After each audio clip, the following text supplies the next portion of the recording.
5 కోట్ల విలువ చేసే ప్రభుత్వ భూములు భారీ కబ్జా. తిరుపతి రూరల్ మండలం కొత్తూరు గ్రామ పంచాయతీ పరిధిలో గోవిందాపురం వద్ద ప్రభుత్వ భూముల్లో అక్రమ కట్టడాలు చూసి చూడనట్లు వ్యవహరిస్తున్న రెవెన్యూ అధికారులు. ప్రభుత్వ భూమిని అధికార ముసుగులో అక్రమ కట్టడాలు చేపడుతున్న స్థానిక ప్రజా ప్రతినిధులు.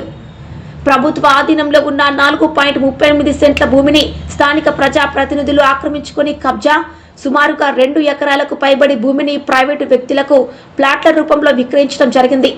వీరికి ప్రభుత్వ భూమిని విక్రయించడానికి గల అధికారాలు ఎవరిచ్చారో తెలియడం లేదు. కానీ ఏ ప్రభుత్వ అధికారి ఇక్కడికి వచ్చి ఈ అక్రమ కట్టడాలను ఆపడం కూడా లేదన్నారు.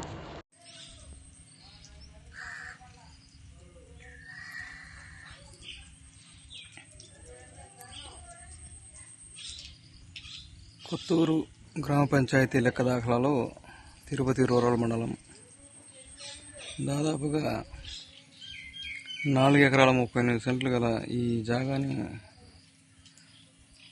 గత ప్రభుత్వంలో అందరూ ఆక్రమించుకొని ఇలా వెంచర్ వేసి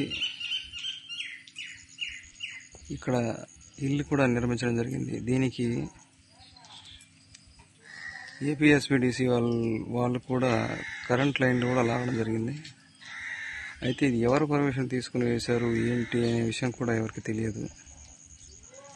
దయచేసి ప్రభుత్వ అధికారులు ఇక మీదనైనా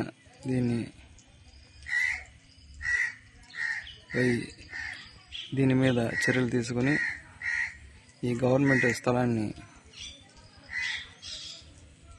భూ కబ్జాదారులని కోరాలించి వీళ్ళు గవర్నమెంట్ హ్యాండ్ ఓవర్ చేసుకోవాలని ఇక్కడ ప్రజలు కూడా అవబోతున్నారు.